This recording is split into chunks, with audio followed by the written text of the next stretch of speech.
So listen, welcome everyone to our member meetup. It's like I said at the beginning, it's been a few months, quite a few months since we've had a member meetup. We had been doing them regularly, but I just thought, given the end of the year and what we got going on, and particularly with legislature coming up and so forth, it'd be a good time to kind of get jump started and get one going. And hopefully we continue this at least one a month for the next several months here through the winter and as we head into the spring. And we do have a few things to talk about and maybe whatever else you want to talk about as well. So just kind of keeping it casual, conversation wise. Always try to put together a little bit of agenda for it, but certainly open to any questions or comments or discussion anyone else wants to get into along the way. So that's what it's all about, just to have a cup of coffee and catch up with one another and take a few minutes, 30, 40 minutes here at top. So what I would like to do is start with taking a few minutes to talk about our proposed legislation for the upcoming session in Pierre related to open meetings, the open meetings law, and what we've been working on and what kind of where things stand with that. And as I think most of you know or are aware of, we have been working on the possibility of legislation that would compel or require all public boards that follow the open meetings law to annually review, refresh, educate themselves on the law, and to codify that so there would be an annual requirement for all boards, state, local governments as well. You know, and it kind of goes back to, you know, we all know there's lots of problems with the open meetings laws in South Dakota. I mean, you see it all the time, obviously, and just on the local level, you hear it a lot. And obviously now you see with the Open Meetings Commission that just met here this past week and will meet again next week. They're taking up cases with, you know, violations and considering those. And, but as we all know, it's been really, really difficult to get traction on some meaningful reform to the law, particularly when it comes to use of executive session and abuse of executive sessions, just because anytime you get into that debate, it brings in all sorts of attention and people get really, really nervous about it really fast. So we've been talking about looking at, you know, what is it that we at least can work on to help incrementally improve the law. You know, 3 yards in a cloud of dust type of thing here on open government that maybe would be helpful. And so the thought is, well, look, oftentimes we hear that, you know, problems related that boards run into with the open meetings law can be associated with, you know, gee, they didn't understand the law properly, or, you know, they didn't have the proper, you know, knowledge of what the law actually requires or doesn't require, so they got into some trouble. Well, then, okay, let's address that by requiring them to at least annually train themselves, refresh their memory and their knowledge about the law. And so working on the draft of that and trying to make it that is as low bar as possible, right? I mean, make it easy to do and not a big heavy lift for any board or expensive to do. And we've been working with Senator Tim Reed, who's our local senator here in Brookings, to help sponsor that legislation. And Tim's been very good to work with on this. So he's been submitting some things to the Legislative Research Council to start the drafting of that. And we've also been talking to Marty Jackley, Attorney General, about this because it does involve his office, and given the purview they have with the Open Meetings Law and the Open Meetings Commission, we want to make sure that they're comfortable in understanding what we're talking about and wanting to do here as well. And so far, I can say, you know, Marty's has been good in talking to in terms of, you know, I don't know how far his support goes with it, but at least he gets what we're trying to do, and he's not opposed to what we're trying to do. Let me put it that way at this point. And I'm hoping that maybe, you know, he can be more of a vocal supporter as we move forward. But at the bottom line, because one of the things that we're looking at in this is, you know, you're all aware of the open meetings brochure that we do, and we just updated it a year ago And that gets done under the auspices of the Attorney General's office. And over the years, that's just simply been a voluntary effort, that brochure. But it's a very good piece in terms of understanding how the law works and what's required, not required. And our thought is, let's codify that brochure. In other words, let's require the Attorney General's office to do that brochure annually and make sure that they're making that available and published annually. And so far, Marty's been open to that idea. And then that would be sort of the training tool that these boards would use to do this training. And trying to work it in such a way that the law, our proposed law would say, at the first meeting of each calendar year or after each organizational meeting of a board, they shall review this material, this brochure, or any other material that is provided by the Attorney General's office related to the open meetings law. And that to me seems pretty low bar, not a big heavy mandate, not requiring a lot of expense. One version that came back out of the Legislative Research Council office has that they shall meet annually with their attorney on this to review the law, which makes sense too, because oftentimes it's the attorney that gets called in on questions of the open meetings law. But getting some pushback from some folks on that, saying, look, you know, anytime we get our attorney in here, he charges us $200 and et cetera, et cetera. Our council meets on Monday night, the school board meets on Monday night, and we both share the same attorney, so we can't be in two places at once. So we're starting to get sort of that blowback a little bit on, you know, if we were to compel having an attorney in for it. And I'm at the point of saying, like, okay, we won't even require that. Let's at least, all you have to do is review these materials that come out of the Attorney General's office. And is that too much to ask? So that's kind of where we stand with it now, right now. One of the things that I would like to do, or I'm kind of working on, is a little bit of research-wise, is, you know, because I hear this from newspapers, from editors, from a lot of you folks over the years, is, look, you run into a problem at the local school board or city council with the open meetings law, and it stems from the fact that they just misunderstood the law. They didn't understand what they should or shouldn't be doing regarding the open meetings law. And so I'd like to put together some anecdotal evidence of that, some examples of that. So I guess what I'm asking all of you who are on the call here or may hear this is, if you can think of examples of that from your experience in your community covering local boards where they've, you know, had problems with the open meetings law, or you've had questions about your boards and the open meetings law. And if it stems from an example where they just flat out didn't properly understand the law, let me know about that. Or if you can kind of maybe give me an example of that, that would be helpful if we can provide those real life examples of that. Because I've heard it again and again over the years from newspapers, and I just obviously wish I had documented that better in terms of going forward.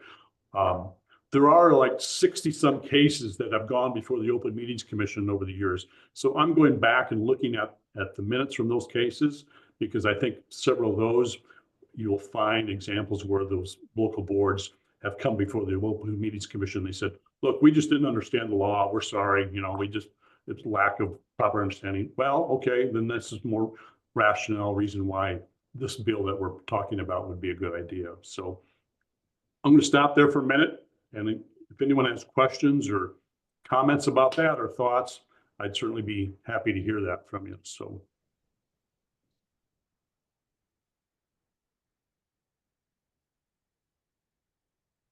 Anything? What do you think? I support what we're trying to do. Yeah. Yeah. I mean, I've had good support, excuse me, good response from members about this idea. I mean, a lot of editors and publishers and reporters who've said, yeah, that makes good sense. That would be a good thing, a good step forward. Not a huge thing in terms of improvement of the law, but at least it would be something to move the ball forward in improving the law. So, you know, our next, Molly, were you going to say something? I was just going to say, overall, the boards I have want to do the right thing. So if they're making these errors out of ignorance. So if we can provide this information for them, I think it'll be helpful to all of us. Yeah. Thank you. Yeah. Well, and I think too, that when you've got new members coming on, they haven't a clue, you know, and the rest of them aren't very helpful in letting them know, um, what is a, you know, an open meeting law, period, you know, Right, because most of them don't have a clue either. right. And that, that's part of the rationale here is, look, boards turn over, right? You new members every couple of years or every year or so, or appointments and so forth. And so they come into this with, little or no understanding what the law requires. And so having that annual, at least a refresher course minimally would be a good thing, right? I mean, it would be helpful. So as well as the law itself changes over time. I mean, it's not every year that there's an amendment or change to the open meetings laws, but there have been several over the years, and so the law gets changed, and so it's a good thing on that from that side as well. So, yeah. With everything that Gary has had going on in Garrettson with their school board, he might have some examples for you. I know, I thought of that as well, Jill. I need to reach out to him about that because they've had obviously lots of issues with the school board there, and there might be some good examples out of Garrettson. Yeah.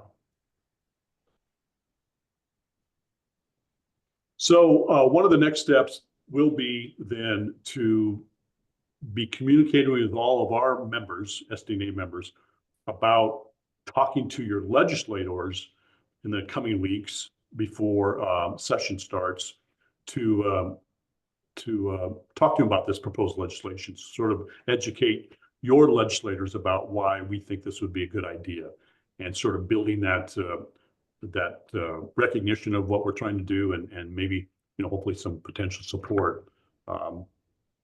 So that's kind of where we're at, and I think we got something in the chat here. Mark at Spearfish, I think having an attorney review the pamphlet is a good thing. We have a city attorney who was advising the city council to take action that violated the open meetings law. Yeah, oh my gosh, not good. Thank you. Any other questions or comments on that right now? Beyond that, legislatively, I have not picked up on anything right now in terms of, from a public notice standpoint, what are we looking at there, or other open government issues, what are we looking at? But stay tuned, because as you all know, I mean, this legislature is going to look a lot different, and it's going to work a lot differently than what we've seen in the past, just given the makeup of the entire body, as well as particularly the leadership positions that have been put in, those who are in leadership now. It's sort of hang on to your hat kind of thing, because it's going to be different. And I just don't know some of what to expect here. So we will see.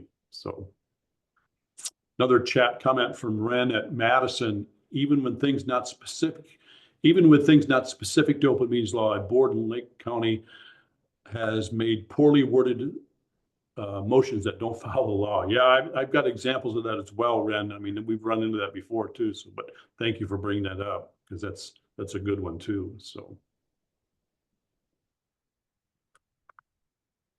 okay. Anything else legislatively? Has anyone else heard anything or questions about upcoming session? Any hope that Larry Roden will become a little more transparent with our world? I don't know about more transparent, but I'm hoping at least a little more accessible, Jill, at least from our standpoint, in terms of from the press standpoint. I'm hoping that maybe that the door will be open a little bit wider in terms of being able to, from a reporter standpoint, to being able to get some information from their office or from state government in general. We'll see. I mean, some of it will depend on staff-wise, who remains within the executive branch. I don't know if Christie will take some staff to Washington with her or not. I don't know what will happen there, or if Larry will replace some people. That'll have to be, determined what that looks like too. But we'll see. Yeah. Hopefully he'll meet with us in February. Yeah, and which brings up a good point. I want to mention, we have set News Media Day at the Capitol for Thursday, February 6th you'll be seeing more information come out about that as we kind of work on the details for the day and the schedule.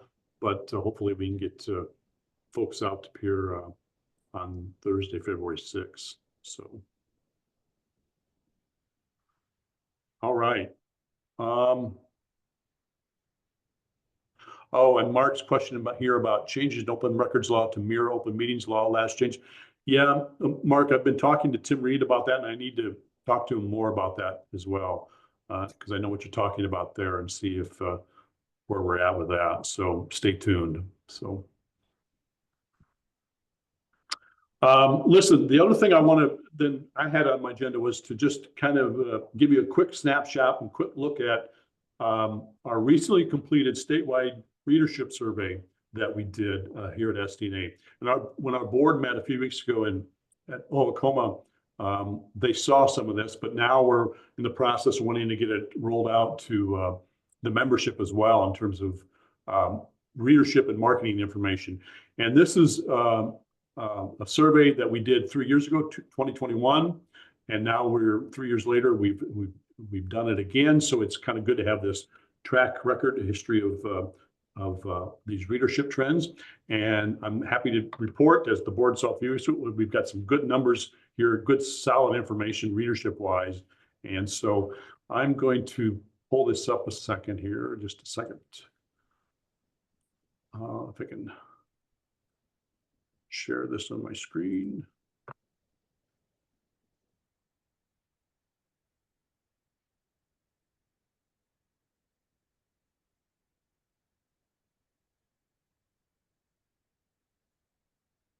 All right, we've seen this pretty picture of Sylvan Lake, I think it is here. So Coda Ventures, which is a company out of Nashville, Tennessee, conducted the survey for us. They did it as well in 2021, and they work with a lot of press associations around the country to do readership and marketing studies.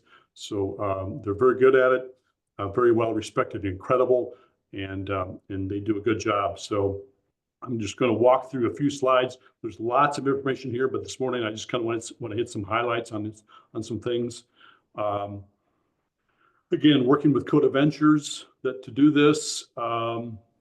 We had this survey done in September into mid-October, is with the time frame for it, and they had 406 adults who responded to it. It's all done online.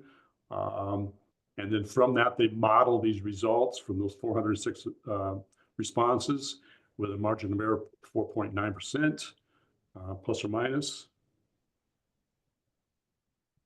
So taking a look at readership overall, this is obviously something that very similar to what we saw 3 years ago, but it speaks to one of the themes that we're going to try to promote as we market this survey results is South Dakotans trust and depend on local news and local news outlets for information. I mean, you hear or read about how the level of trust and confidence that consumers have and Americans have in news media nationally is on the decline, but we don't see that locally in South Dakota. And I think that's something that we want to tout and promote quite a bit.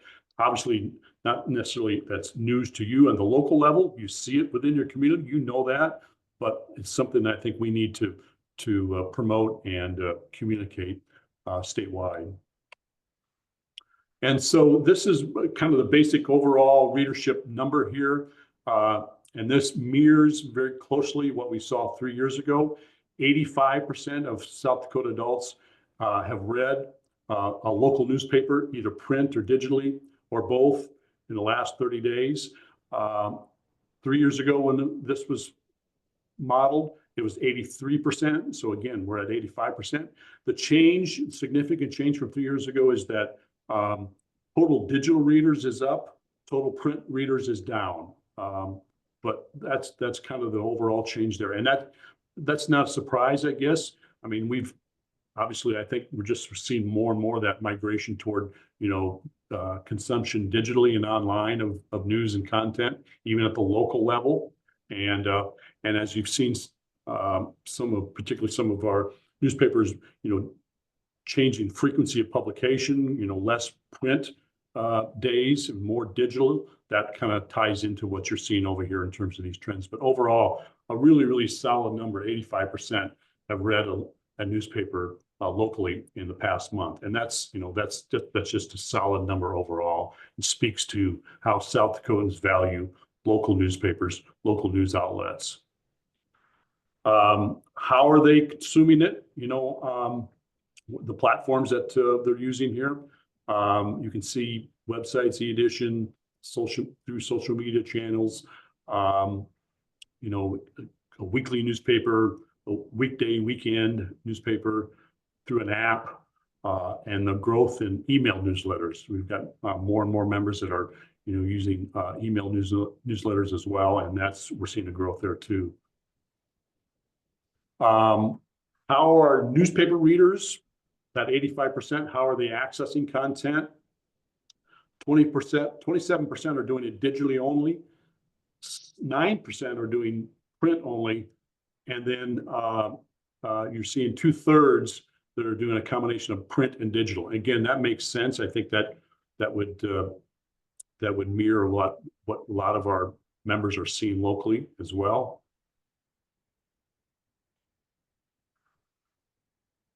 Digital readership by device.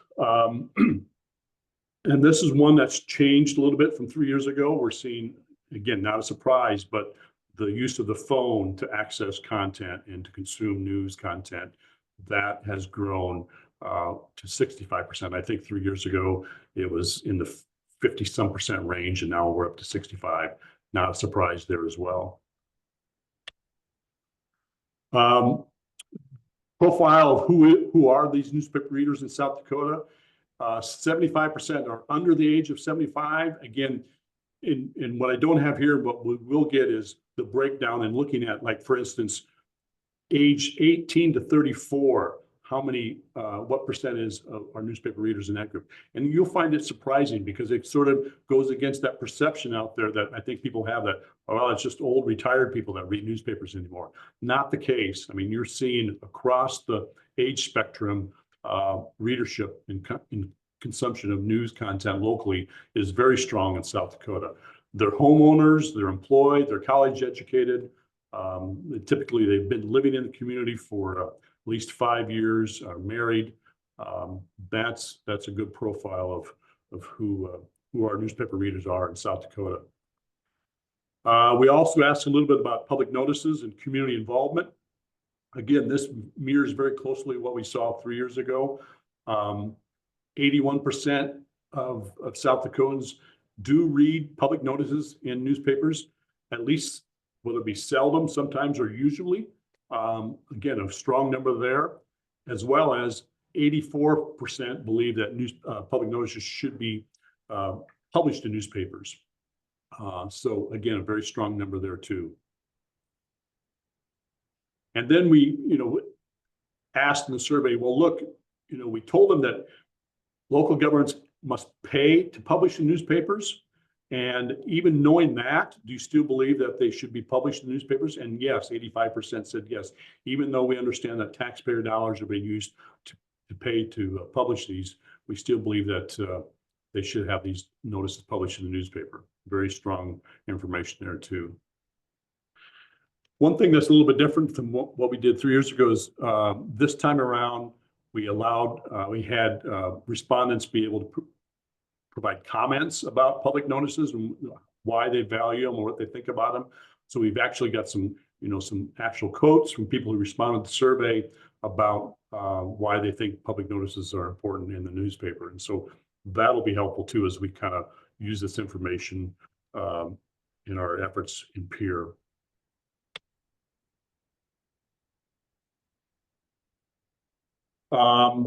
Local newspapers are relied on more than any other media for information about public notices and local government.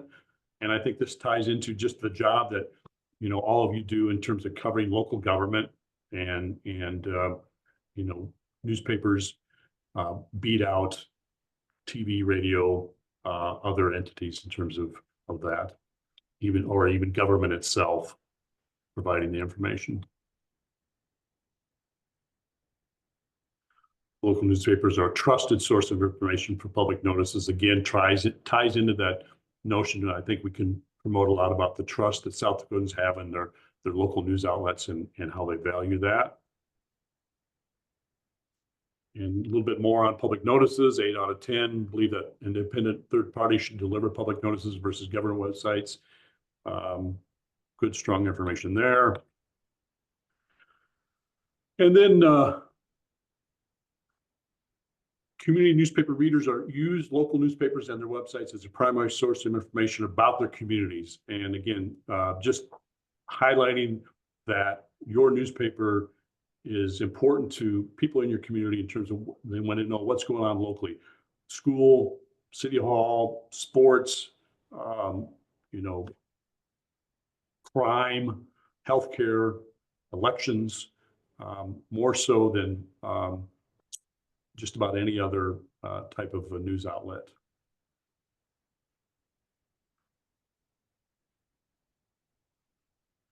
Newspaper readers are more engaged in their communities than non-newspaper readers. And again, I think a really good, strong stat here in terms of these are people that are involved in the community. They're active. They're often the people that are helping make decisions within communities, and they are newspaper readers as well. So again, on the marketing front, that's a good solid piece of information.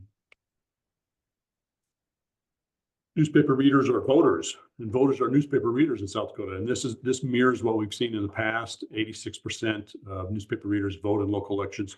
This is something obviously we weren't able to use this time around in selling, trying to sell advertising on a statewide basis, but we will in 2 years use this information quite a bit, obviously, in terms of talking to campaigns and candidates about, using newspapers as advertising medium. So. Something that we asked new this year related to people who contribute to nonprofits within the community, and then also ask about something new. Would you contribute so that local journalists can continue their work? And Coda Ventures will tell you this number, yes, 40%, not sure, 32%. And no, 28%. That's very strong when they've asked, compared to other states where they've asked this question. In fact, they said, it points out that you've got people in your state who do recognize and value the importance of local credible news and journalism, and they are willing to support that through contributions. And so obviously we've seen that in recent years with the growth of our nonprofits in South Dakota, but I think it's something that even our legacy newspapers need to be looking at down the road in terms of, working within the community to see if to solicit contributions to help keep the doors open. So, and then I won't get into all this, but then there's a lot of the survey as well, kind of focused on advertising and some various different categories of advertising that will be helpful, I think, to a lot of our members in terms of, what they do locally to sell advertising. 85% report that newspaper advertising is very important. This mirrors what we saw 3 years ago. This is also very important. 3 in 4 South Dakotans read advertisement in local newspapers, and newspaper advertising helps them take action or make purchasing decisions. It gives them valuable information from the ads. Again, it goes to the credibility of advertising in the local newspaper as opposed to direct mail or things that are banner ads and so forth. Ads that are within that local newspaper have a higher value to consumers. And again, speaking to that, they take action based on what they may see in an ad in the local newspaper. Just really good, strong information there.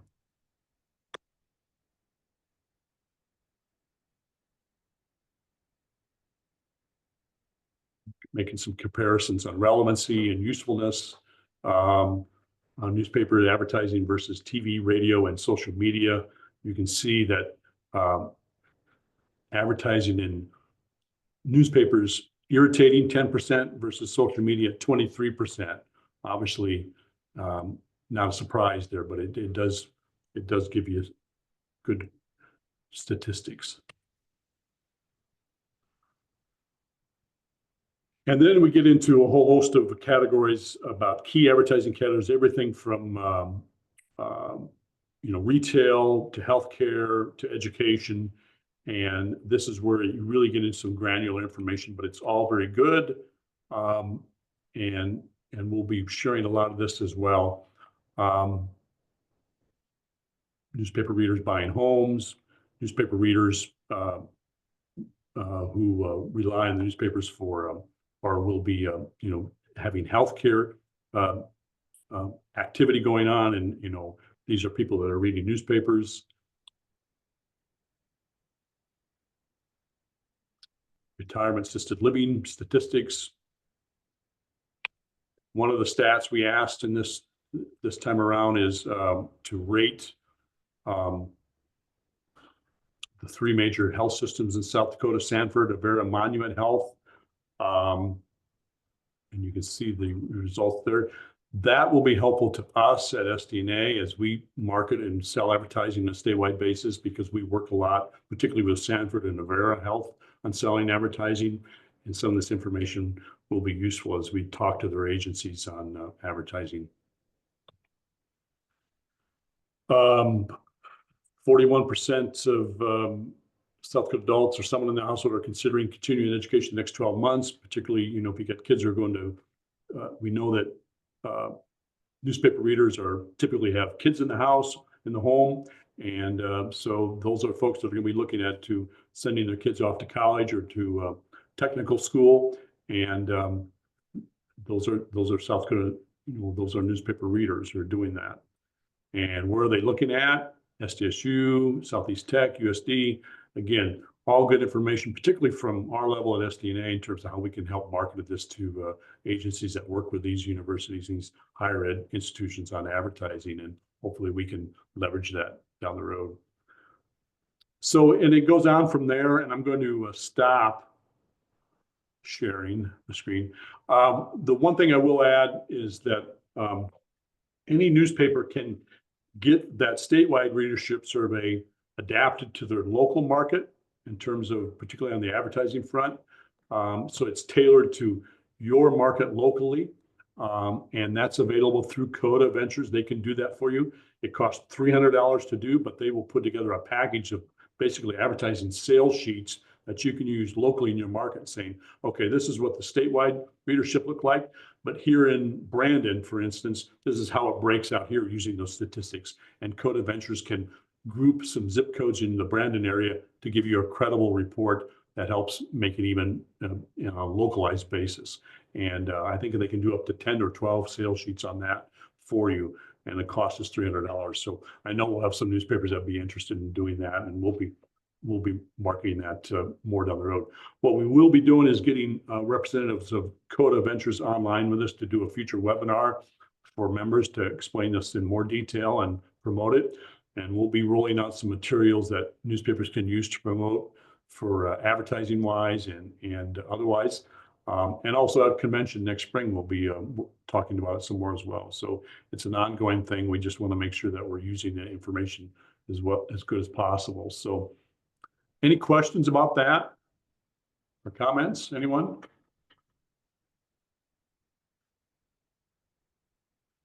Okay. I failed, and I'm hopefully my job's not on the line here, but I failed at the outset to mention that we have the president of our association online, in case you didn't know, Molly McRoberts, who's at Gettysburg. Molly's president of SDNA this year.